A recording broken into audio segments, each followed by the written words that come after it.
kugira ngo umuntu ahimbaze Imana anezereze umutima w'Imana no kugendera mu vyagezwe byayo kwabyubahiriza.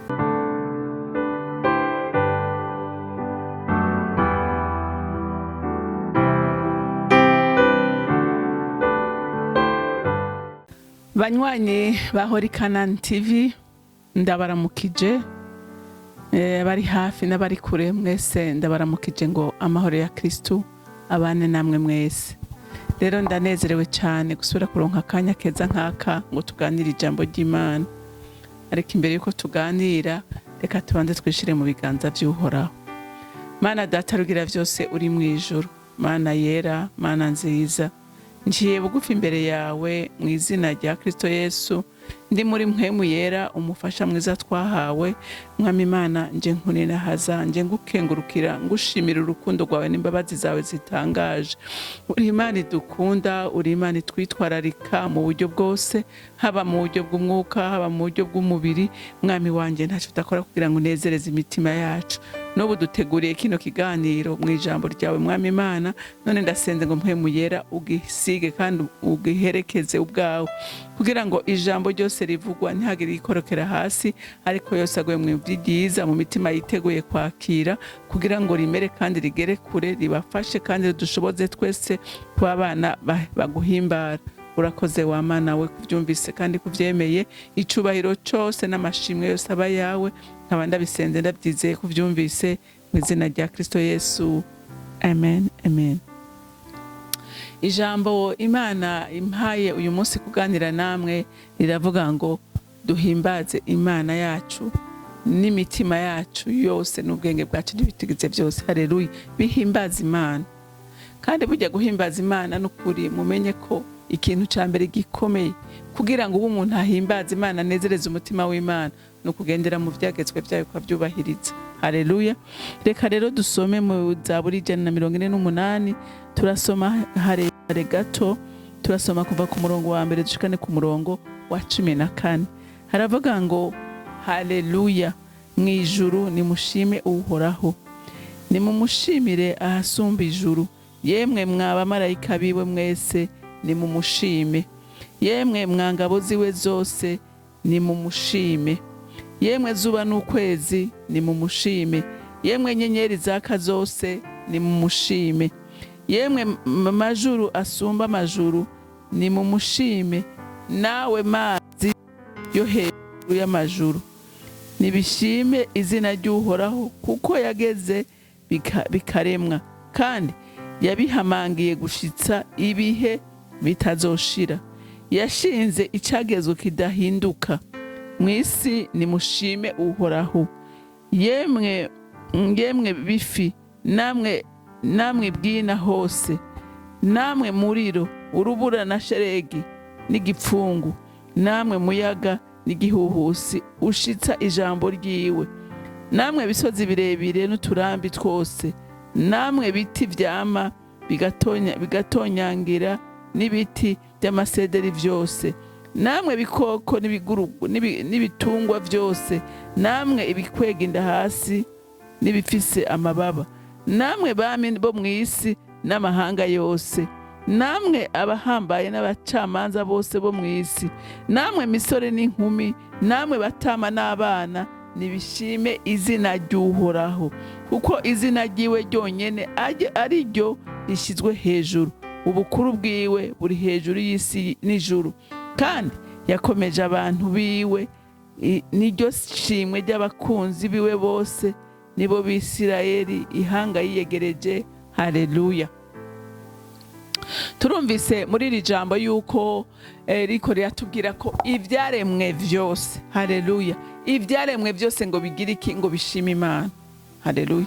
Ivyaremwe byose, mwumvise ko mwijuru abamarayika, urumva ngo mwijuru ntihashime Uhoraho, nimushime hasumba ijuru, urumva ngo yemwe mwabamarayika biwe, urumva nimushime ikiri mwijuru cyose, ibyaremwe byose biri mwijuru ngo bishime Imana.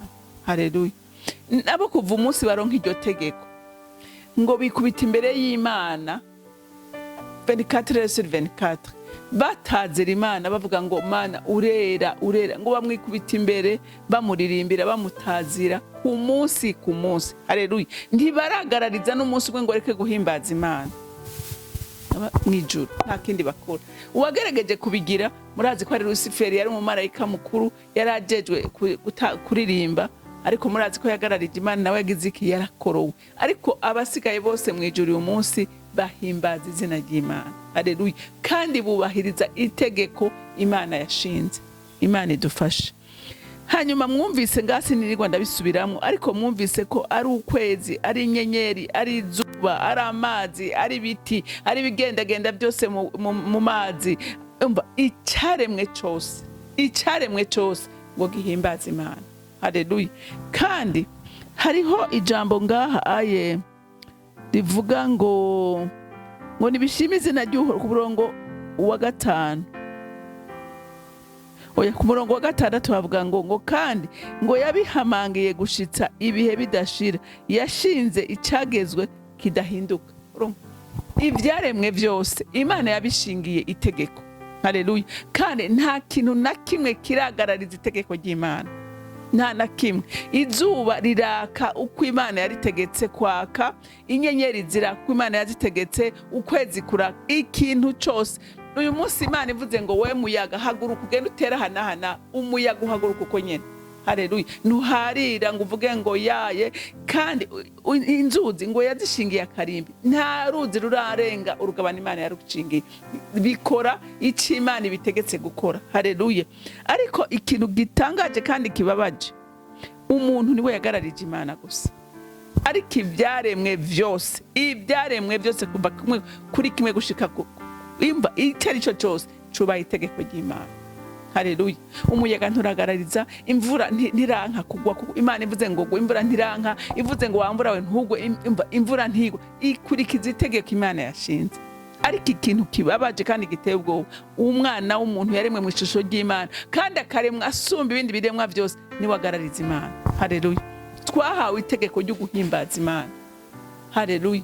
Ngo duhimbaze Imana. Ngaha ku murongo w'11 havuze ngo namwe bami bo mu isi n'amahanga yose, namwe bahambaye n'abacamanza bose bo mu isi, namwe misore n'inkumi, namwe batama n'abana, nibishime izina ry'Uhoraho, ngo kuko izina ryiwe ryonyene ari ryo gishizwe hejuru, ngo ubukuru bwiwe buri hejuru y'isi n'ijuru. Mwumvise? Abantu kuva kubakomeye gushika kuborosha bahawe itegeko ryo gushima Imana, bahawe itegeko ryo kubaha amabwirizwa y'Imana. Ariko nta mu baremwe n'ivyaremwe, umuntu wenyene niwe yarenze itegeko ry'Imana, niwe yarenze itegeko ry'Imana, niwe yagararije Imana. Kandi Imana yari yamuremye aruta ibiremwa byose byo mu isi, ariko niwe yayigararije. Urabe n'uyu munsi wisuzume uvuge ngo mbega jewe by'ukuri uyu munsi ndiko ndakora icyo Imana yavuze, mbega ndayihimbaza. Hariho abantu bibagira, hariho abantu bazi ko guhimbaza Imana ari kuririmba, ari gutazira. Umva, biri hejuru y'ibyo. Ushobora gutazira kandi Imana ntibone ko bataziriye, kuko utazira uko Imana idashaka, wuzuye ibyaha, wuzuye kugira nabi. Haleluya. Haleluya. Ni bangahe bava gutazira ariko bakajya mu byaha?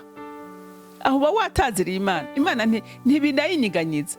Umutima unyiganyiza Imana ni umutima ugororotse, ni umutima wemera gukora icyo Imana ishaka. Haleluya. Uwemera kugendera mu byagezwe by'Uhoraho, uwo ni wakora ku mutima w'Imana, uwo ni wahimbaza Imana, Imana ikumva. Haleluya. Ikavuga ngo hariho umukobwa ariko arampimbaza, hariho umumama ariko arampimbaza, hariho umugabo, hariho umusore ariko arampimbaza. Uwo ni we akora ku mutima w'Imana. Haleluya. Kubera iki? Kubera ubahirije amategeko yayo. Uyu munsi mu isi urabe biriko biraba, ibiba mu isi byose bigarariza icyo Imana yavuze. Haleluya. Haleluya. Icyo Imana yavuze, icyo Imana itegeko Imana yashinze, abana b'abantu nibo barigarariza. Haleluya. Imana iratubwira gukundana, urukundo rabo, urukundo ruri mu bantu. Abantu birirwa bicana, ibyo aho woheza ukaba wova gukora ubwicanyi hama ngo ugende uduze ibiganza ngo Imana iri kwirakumva. Ega hariho abantu je haraho nitegereza ukiyumvira uti mbega aba bantu bariko bahimbaza Imana imwe yaremye ijuru n'isi, ya Mana yera, ya Mana igororotse. Imana rero irashaka ko tuyihimbaza n'ibiganza tutareka ibiganza byejejwe. Haleluya. Turirimbe n'imitima itagiramwo uburyarya, n'imitima itagiramwo ubugunge. Haleluya, haleluya. N'imitima itagiramwo ubugunge, tuyihimbaze, tuyitinya kandi tuyubaha. Haleluya. Ico ni Imana iri kwirarondera. Amen. ngo batumva yahereye kubako ngo namwe bami bo mwisi. Abami bo mwisi uyu munsi nibo bagararije Imana, niyo bariko bazana amategeko ateye isoni. Numvise ikintu kibabaza umutima wanje, aho wumva ngo bahaye muri Amerika, ngo bahaye kado ku mumama ngo yifashe neza, bahaye prix n'umuntu ngo yayihinduye, yari umugabo yihindura umugore, ngo niwe bahaye agashimwe. Eske uyo muntu imbere y'Imana, Imana iri kwimuraba gute? Imana iri kwimuraba gute? Uyu ariko arahezagira Imana, uyu ariko arashima Imana, uyu ariko arubahisha izina ry'Imana. Hariho n'abandi bakora ibiruti ibisa n'ivyo, ariko umwe wese uyu munsi yiraba avuge ngo mbega vy'ukuri jewe ndiko mpimbaza Imana gute? Mbega ivyagezwe vyayo ndavyubahiriza? Mbega uyu munsi canke ndiko ndayitukisha? Uko hariho abayitukisha bibaza ngo bariko barayihimbaza. Haleluya. Imana igafunga amatwi ikumva ari nk'induru ivugira mu matwi yayo. Haleluya. Ariko Imana yifuza rero ko tuyihimbaza n'imitima iciye bugufi, n'imitima yuzuye urukundo, umutima yuzuye gutinya Imana no kuyubaha. Haleluya, haleluya. Niho amashimwe yacu yogira ikimazi. Uyu munsi ntiwovuga ngo urankunda, haleluya, ariko unkorera amakosa. Ivyo ntiwobimbwira ngo urankunda, ariko umuntu ukunda umukorera neza, ukanezereza umutima wiwe. Natwe rero twaba dushaka by'ukuri kuvuga ngo dukunda Imana, dukora ivyo ishaka. Haleluya. Niho umutima wayo uzonezerwa, ikadushimira amashimwe yacu. Imana yo mwijuru rero ibampera umugisha, mugira umunsi mwiza, mwarahezagiye. Imana Data rugira byose uri mwijuru. Pardon. Uri mwiza kandi ugira neza. Uri Imana dukunda kandi badukunze kuva kera. Waduhaye umwana wa Yesu Kristo ngo apfe ku musaraba ku bwacu kugira ngo tubashe kumenya icyo tugomba. Mana, urakeneye imitima igukunda, urakeneye imitima ikubaha, urakeneye imitima iguhimbaza itagira uburyarya. None mukunzi mwiza, ndakwinginze ngo iri jambo rigire rinini mu mitima y'abana bawe. Mwami wanje, uwishushanya wifata uko atari, uyu munsi ahindukire. Mwami, yubaha ibyagezwe vyawe, kuko nta kindi wabishiriyeho, wabishizeho kugira ngo biturere kandi biturongore, tubashe kugera ikirenge mu c'umwami wacu, kuko ari cyo twahamagariwe. Mwami, urakoze kuvyumvise kandi kwemeye kubidukorera. Icubahiro n'ishimwe bibi vyawe, nkaba ndabisenzera byizeye kuvyumvise mu izina rya Kristo Yesu. Amen, amen. Mwarahezagiwe, mugira umunsi mwiza.